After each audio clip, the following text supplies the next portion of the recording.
And we're back. Yes, we are back. As I said, there's a lot of other teams in the world that could win the championships. So under BT. That we would like to be Dolph and McIntyre. Yeah, but looks like we're splitting up. So yeah, that's what you get. Up next, Jimmy Uso and Naomi defeated Aiden English and won a mixed tag team match. I guess you sort of have to count the weakest part, which is very observably on. I actually thought she did a solid job this week. It was just a fun mixed match tag that could actually. No, it was pretty much like the same mixed match tags in the mixed match challenge.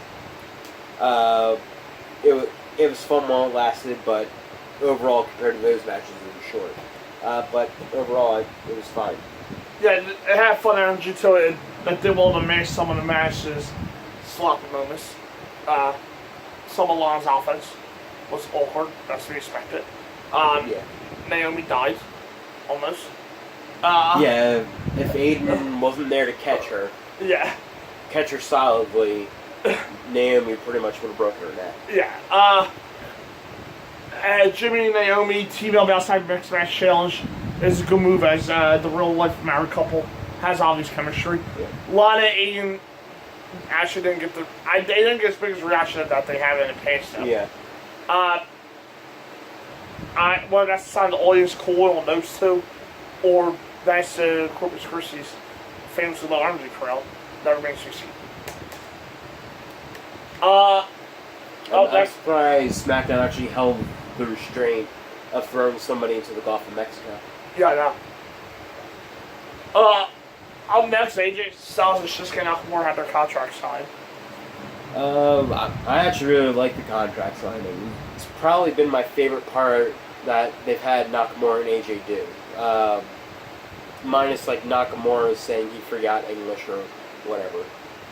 But overall together, I think this has been they're definitely their strongest promo.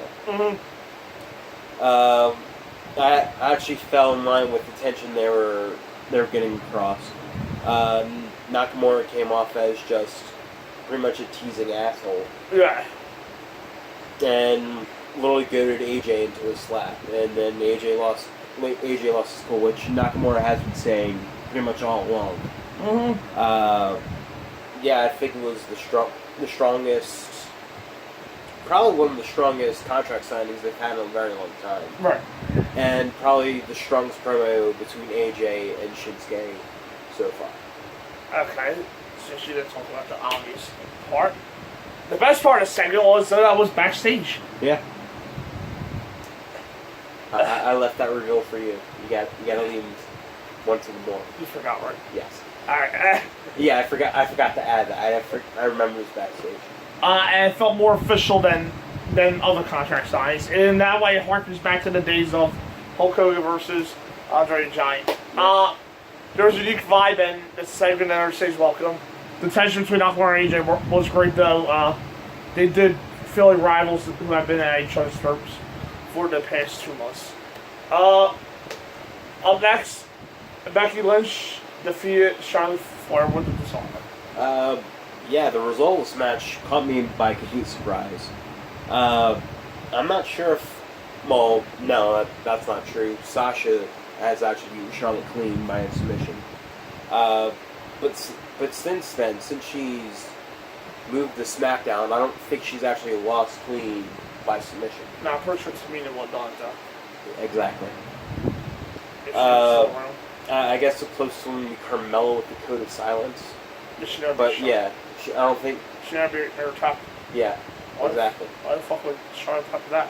I have no idea. So it is pretty surprising right now, Charlotte's current stature, that they actually had her lose clean by submission. However, I thought it was a very strong match from the two. Definitely the best 4 horsewoman WWE match we've gotten in a long time. Because WWE just doesn't want to pull the trigger on Bayley and Sasha for some reason. They're building the tension slowly. It's like a year-long storyline. There's building tension, and then there's not really knowing what the hell you're gonna do. You're going with the second one on that one? I'm gonna go with the second one on that one. Okay. But yeah, Becky got a much-needed win off of it, and yeah, surprising as hell that she won clean with the Summer. Yeah.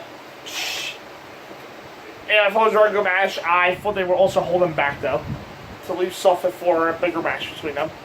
It was an enjoyable tease of what's ahead for those two. Becky getting the win was quite a surprise. She hasn't been booked as a contender as of late.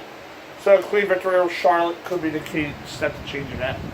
Actually, no matter what, without the winning bank or anything, she should technically be the next number one contender after that win. Yeah. No matter what, yeah, this point. Do you think that eventually we're going to lead into a Charlotte heel turn? I feel like Asuka, Becky, or Charlotte have to turn heel. Yeah, I think there needs to be a strong heel worker. Yeah. And I think out of three, Charlotte's probably the best option. Probably, yeah. Or the most comfortable in that role, yeah. And it also adds something different with the obvious rematch for Asuka and Charlotte, where Charlotte's the heel. Yeah, but I definitely do think that one of those three should turn. Preferably Charlotte. Yeah. No.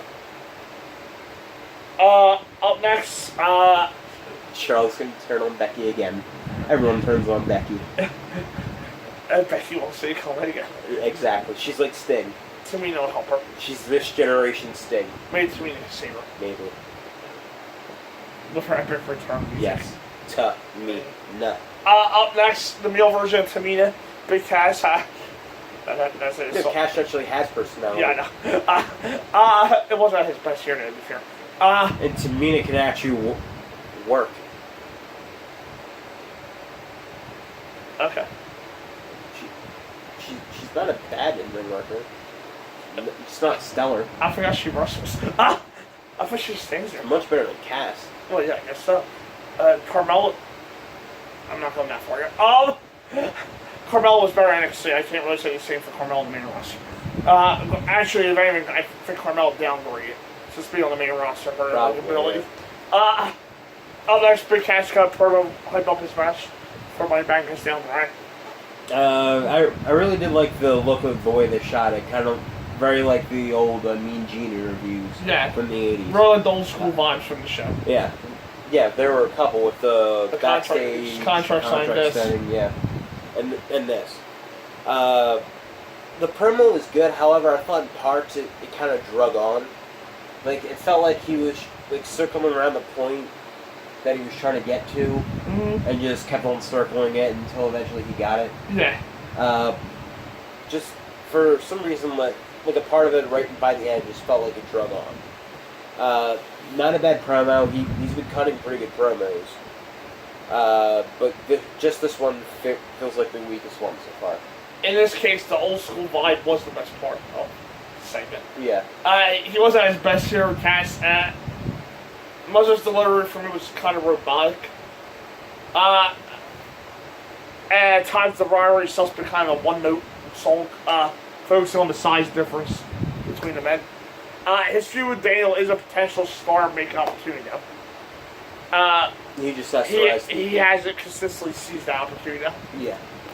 In the main event, the New Day defeated the Miz, Samoa Joe, and Rusev. This was actually my match of the week for... No, not my match of the week. My match of the night for SmackDown. Okay. I thought it was a very good match. New Day has just been on a roll recently with 6-man tags. And the other three are no slouches either. I thought they brought the fight just as much as New Day did. Yeah, it was my match tonight too. SmackDown. It was electric action to cap off a solid night. Everyone had a chance to sign and the match mixed the comedy and drama well. Super kicks and pancakes apparently make for a good combo. Yeah. The Miz and the New Day's rivalry hand money back's been a strong subplot. Which one I want to talk about in a minute. And WWE wisely allowed Rusev and Joe to win a single defeat. They were 3 round and lost, making sure that they didn't lose any momentum to the pay-per-view. I'll give SmackDown credit more than Raw on this too. The two Money in the Bank matches.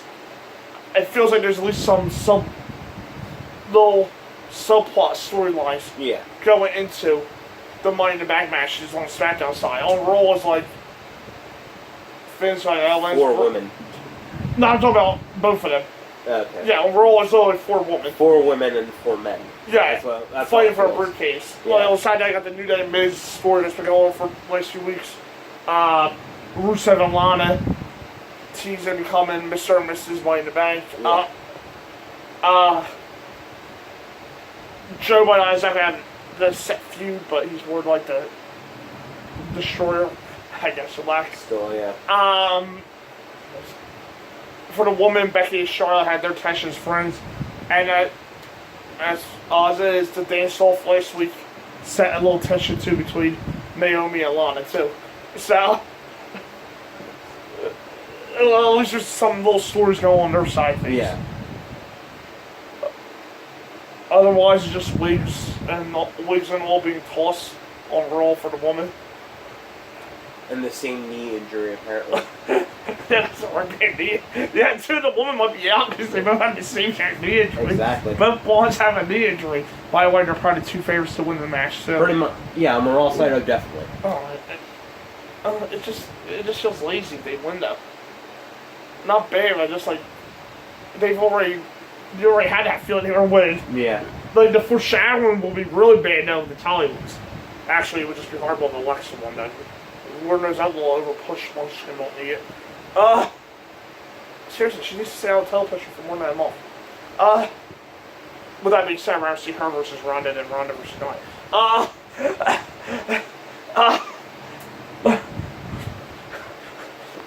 I wonder if Murphy does that. I wonder if Murphy calls Alexa right for the picking. He might. The mic work between that can be amazing because both the houses call him right for the picking. Exactly. Maybe he doesn't with a hot Australian accent. Onto our live Kindle. Lindsay It's nice to know you let your feelings known about Buddy Murphy. I don't know, maybe he found it. Maybe she finds it sexy. Maybe that's why she's with him the same way. Lindsay Dorito. Lindsay Dorito. To be sure, that's a block. That's yeah, not even racist. Lindsay Dorito defeated the Brian Kendrick in the open contest in 205 Live. Yeah. Another very good, strong match from the Lucha House Party. Kendrick got her block movement. British American strong style, I guess. Yeah. Another good, strong showing from that feud, but I just wish that they would advance it just a little bit more, because it feels like we're just getting essentially the same matches over and over, singles matches over and over again. Mm-hmm. And it's just becoming a little bit repetitive, but still, I thought it was a strong showing from both of them. Yeah, I thought it was a strong shot from both of them.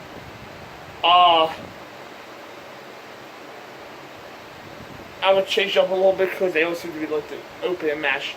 So, yeah. I guess next week they're going to be an event because they were advertised for the 6-man tag next week. Up next was TJP and defeated a cowboy in a very unique squash. Yeah. Essentially TJP cut a promo the entire time, which I don't think I've actually ever seen before in WWE. No. Where you're just taunting your opponent on the mic for a jobber match. It definitely adds something different, and I actually like how it came across with TJP. And I'm also interested in where his story goes next. Yeah. Is he going to leave 205 Live? Is he staying because he's finally going to get competition then? Yeah. Really soon. So it is intriguing to see what will happen next. If he moves, he'll be down the war overall. Oh yeah. I'm assuming.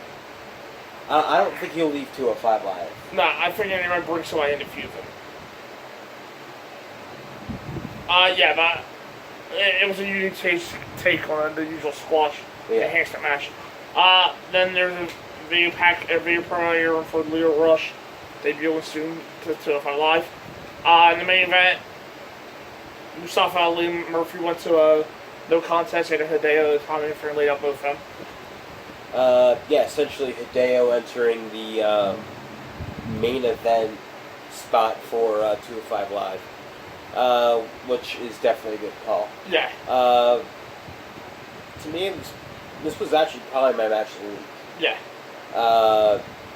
Buddy Murphy has just been killing it recently as the top heel on 205 Live. I told you all that when he was in NXT, not the years. And Mustafa's always been a very strong face on 205 Live. He's one of the few cruiserweights that has consistently left his feet. They don't have feet more now. They do, but since the beginning, he's actually been more consistently at that. Well, yeah. But yeah, I thought the match was very strong. Maybe a little weaker than previous encounters with Murphy, Cedric, and even Mustafa rolled in there. But still, probably the most enjoyable match of the week. I think the rolling X Factor on the apron and the springboard maybe to the outside will make it different. Good moves, but I just think other matches have been stronger from that trio. Well, you can't have a match of your candidates every single week. What's the point of watching pay-per-views? I didn't say there's anything wrong with it. I just said it's not as strong as the other ones. What's the point of watching pay-per-views then? Granted, cruiserweights aren't allowed pay-per-view. Exactly. But, that's besides the point. Well, then why would you want them on pay-per-view? There's a 11 match card next week. 10 match, 11 match card. You really think Cedric and Murphy were getting the time they got last week on that card? Yeah. Maybe get 3 minutes. Yeah, the match was the match of the week. Hideo Aaron, I guess it's going to have a fatal 4-way feud. Or at least a 3-way feud for the normal contendership. Potentially a fatal 4-way feud for the championship that'll go into SummerSlam, I'm guessing. Mm-hmm. Which at that point, they should at least be allowed to be on SummerSlam. Oh, yeah.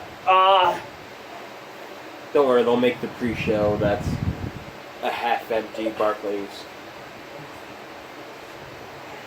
Just because they opened the doors really late. Yeah.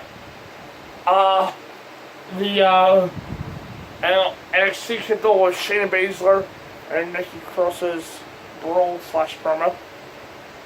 Overall, I thought the promo was pretty good. I guess my one negative about it would be Shayna didn't necessarily come off as what she was saying was her. Like, there was a lack of believability there and how she said things. Yeah, I think And her what she backstage promos are better than her ring promos. We don't really see her cutting ring promos. Like, I think she'd be better with, like, UFC style, like, sound bites as promos. Well, I like her backstage stuff when she's bullied now. Because she's more, like, calm and collected. This, she was, like, kind of over the top, I thought. Which, to be fair, now that you're bringing it up, it could be that Nikki sort of has her on edge. Like, no one's really brought the fight to her like Nikki has to her right now. Because I'm smart like that. Exactly. You know, I feel the same way, but I'm smart like that because I can change my mind like right in the middle of the podcast. But I'll actually give my initial thoughts, which were it kind of felt like she was going, like she was acting that way. Yeah, like you said that. She's more calm and cool and badass backstage. When she got out there, it felt like it was more over the top for some reason. Yeah. Yeah, her backstage stuff's better than her in-ring promos. How many in-ring promos do you know from her? Besides the commentary, the first one, I think. Yeah. Besides being on commentary. Yeah. Yeah. Yeah, I agree with that. The brawl though was very good, and Shayna was bleeding by the end of it from the mouth. Internet TM61 defeated 2 enhancement talents. Yeah, I'm liking it where. Real quick, the reason I'm not looking at my laptop for NXT, I forgot to write NXT review for this week. Sorry about that.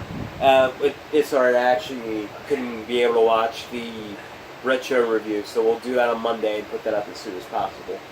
On Monday. There we go. But for Team 6-1 versus, for the lack of a better term, jobbers, I'm actually really liking Team 6-1 switch over to heels. Mm-hmm. They're coming off as more aggressive and more hard hitting. Yeah. Which if you're going to be heel, it's kind of almost the way to go. as a tag team. Yeah, yeah, they got me stiff. They had me right for a picket. Do they have you hard? Yeah, because I fell as hard as they were hitting. Yeah. Are you just fully erect with excitement? Yeah. Okay. Up next, Roger Strong defeated Danny Burch. Told me hard. Yeah. I'll actually probably say. No, it's not my match tonight, but it's close for NXT. Yeah, I like watching Danny Burch and Roger Strong go at it. I'm a full Undisputed Era fan, and I'm liking to see what British, not strong style, or British strong style that's not British strong style. British New England strong style. There you go. New England strong style, yeah. because you know they're English. I knew. And then it was New England. But yeah, I'm liking where I'm seeing from this feud. And I think Roddy and Danny put on a strong match. Yeah. Strong little match to continue it. Yeah, so I've been enjoying the six-man feud. Little surprised, understandably set up with the roster being stacked as is down there. But surprised that Adam Cole picked on the takeover card. Yeah. Which they may be on the takeover before. Yeah. They'll get NXT. Yeah. That they'll get added to the next week. Yeah. And up next, Kairi Sane defeated Lacey Evans. That was actually my match of the night for Same NXT. Yeah, Lacey's actually been really killing it. Really recently. I told you all from when I first seen her in developmental in 2015. I was like, she's the one. Did I not? We didn't even do this show in 2015. It feels like 3 years. It's almost been one. We should have a surprise party on the first year anniversary. Sure, why not? We'll have, just birthday hats and maybe a little cake right here. Well, anyway, getting back to Lacey Evans, I think she's been killing it recently, and she's actually has really good chemistry with Kairi Sane. Hard to do. And that, and with the cherry on top of Kairi's beautiful elbow, the best match from NXT. Yeah, Lacey's been proven the last 2 weeks. She's not as ripe for the pick anymore. She's not that green. She's a lot more. She's starting to change colors. She's not as ripe anymore. Yeah, exactly. She's becoming more solid fruit. And Kyrie's always been a grapefruit. She was never ripe. Yes. That's why I'm going to describe all women's matches now. So. Ronda has ruined women's matches for you, ass. Yes. So Lacey's not a ripe fruit anymore. She's starting to blossom. And then Kyrie was like a pirate flying through the night. Then she was already good. She's very Kyrie. And I think Ronda got the most on that. Yes. I will say this about Ronda. Shayna's coming along. I mean, about Shayna. Shayna's coming along better than Ronda is right now. Yeah. I will say that. Oh yeah. Even with not Shayna's best promo, I still think it was better than what Ronda's cut. Well, yeah, when you listen to commentary this week from Ronda, I'm definitely going to say Shayna was better, yes. Well, their ideas think Ronda learned. At least I can give a reason why Shayna could be acting that way, because Nikki's got her flustered and maybe a little bit intimidated, which is a place where we haven't seen Shayna yet. We don't know why Ronda was having sex. Yeah, we don't really know why Ronda. Did she think Corey was hitting her? Maybe, I'm not sure. That's a very weird nickname. It doesn't what you think, Lee. Ronda, if right for the picking is what you think it means, ew. And the main segment night, Johnny, that's Chavo cut a promo, and then Johnny made him bleed with the Gargano escape on the ring. Yeah, another really great segment from Gargano and Ciampa. You can literally have a catalog of really great segments from Gargano and Ciampa. Again, really great. And I also like the fact that this time Johnny actually got the advantage in the end. Just because on all these segments he's getting his ass kicked, or it ends up bad for him, like he takes out his own wife, or he ends up in the hospital, things like that. But so it's a nice change of pace, and also a change of pace where I think probably Ciampa is going to get the win at Takeover Chicago. And then that close on NXT. Boss of the week. I'm just gonna circle the whole episode of Raw. Yeah, I mean there was some effort put into it at times. There was no effort. We can't deny. There were some decent booking decisions, at least. There's one thing that caught me by surprise, and that's Elias started the show. But it literally was to go straight back to their old formula of doing things. So you're giving them 2 faces, 2 heels, tag match players, holla holla. Yeah, and then the rest of the show just went. So you're giving them credit. No, for having something good to start things off. I say they lured me into a false hope. Yeah, I'll just say the episode. I was originally just going to say Lashley and Sammy, but that was their best of these base segments. Yeah. Because it had the one good line that they stopped. That the promo ended on. Yeah, so that edged out the rest of the episode of Raw as a whole. But we all know that Raw can bounce back from this easily. It can also bounce back the other way. It can't get lower in that episode. You had to see the Raw Raid team be banned to do that. And how they showed you signs of weakness to shake up. Have you seen the last episode? I'd rather have eaten the tacos than watch that Raw again. Constable. We're in the medieval times. Yeah. The ruler of the castle. Constable Corbin. The ruler of the castle. Bauer Corbin. I don't think they know what that means. The royal guard of the castle. Yep. No. I thought he was the lone wolf, but that's his name. They did say that they're doing this to help him evolve his promo skills. They don't understand clearly to hide people's weaknesses. You don't expose their weakest part. You don't put a light over it and hope it hatches. Alright. By the way, we're going for some hate. I know it's okay. Brian was on SmackDown this week. Jeff has been on for 2 weeks. That's different. They're established people. AJ and Nakamura were backstage. Yeah, AJ hasn't been in the arena in 2 weeks. No, but that's different. They're established people. Yeah. The authors of Pain already mentioned. The pull over, kidnap them, and bring them back down to NXT. If so, they can raise our talent. Thank you. Show of the week. Show of the week for me, I do have mine. Yeah, I got mine. Alright, 1, 2, 3. NXT. To me, I think the show just advanced a lot better than anything else. 205 Live was probably my second place. But it was just sort of the 6-man trio thing is just sort of in a holding pattern until we get to next week.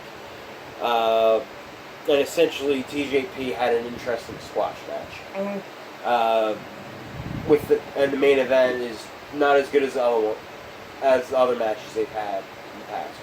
NXT for me, it felt like it progressed a lot more. I feel like we're actually leading to a very, very good takeover. Yeah, it might be a solid C+. No, I don't think it's going to be a C+. I can already think of 2 A+ matches. Ricochet and Velveteen and Johnny and Ciampa. Exactly. Yeah, I agree with that for NXT. Next week on the shows, Raw has a fatal 4-way between the men, Money in the Bank, Ladder match. Yep. Participants. What? What they do? They do. You make sound that you're not slated for a fatal 4-way between the 4 good workers. But it just doesn't really feel all that interesting. There's all those intertwined stories in between the 4. No, there isn't. Yeah, it is. This week it was Bobby Lashley playing Looney Tunes with Braun Strowman. Bobby Roode. Bobby Roode. Yeah, you say Looney Tunes. I was scared of Lars. I don't know where that came from. Yeah. You got a fatal 4-way women's match, which you don't always see a multi-women's match. I think it's quota for once a month. Between the Ember, Sasha, and the people with injured knees. Yep. And you got Ronda and Nia face it off in a promo battle.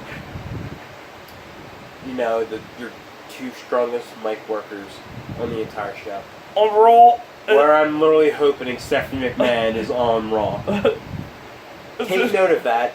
I'm hoping Stephanie McMahon goes crazy on this promo. Wait, you think Stephanie... So it'll be at least a bit interesting. Wait, you think Stephanie's a better talker than them? Yeah. Well, instead of Ronda mumbling over herself and sort of meandering to the point. And Nia don't know what position she's in. Yeah. On SmackDown is the Women's Money in the Bank Summit, which is at least a promo for the Women's Money in the Bank. Exactly. It'll probably break down to a fatal 4-way, don't get me wrong. But at least for that fatal 4-way, more than likely speculate fatal 4-way, at least there's little stories to get into it. Yeah. At least there'll be a promo there, and at least those women aren't exactly terrible on the mic. Literally, if Lana could do one thing, she can put a promo. Right. Becky I like on the mic. I know a lot. Oh, yeah. Yeah. I'll say Becky's stronger than Charlotte. Yeah, Charlotte's a little robotic for me. I like Charlotte better as a heel on the mic. But you're my father! Okay, I like Charlotte better as a face on the mic. Naomi, I don't like on the mic. I think she has a lot of charisma on the mic now. Yeah. Which is more than I could say for Ronda and Nia. A lot of people, yeah. Yeah. And also Andrade, Cien Almas versus Sin Cara. All in 205 Live with those 6-man tag guy. And NXT just announced that for next week. I didn't hear rumors of a UK Championship match between Kyle O'Reilly and Pete Dunne for one YouTube exclusive. So I'm not sure if that's for this week or the UK Championship tour right so I'm not sure when that's going to happen. But I'll go for tonight. We'll be back Monday with the Hell 2015 review, or otherwise known as the Final Showdown, apparently. Exactly. Next week we'll have our Raw SmackDown on Monday Raw review too. Then we'll have our SmackDown Live 205 Live at NXT next week's Retro review, whereas. Yes. And our Takeover Chicago and Money in the Bank predictions next Friday. And then that following Monday, you'll get all day videos, I believe. Yeah, I'm actually off. For that week, right? For that week. Yeah, so okay, so that Monday, after we catch him up, we'll take over Money in the Bank. We'll have the reviews that Monday night.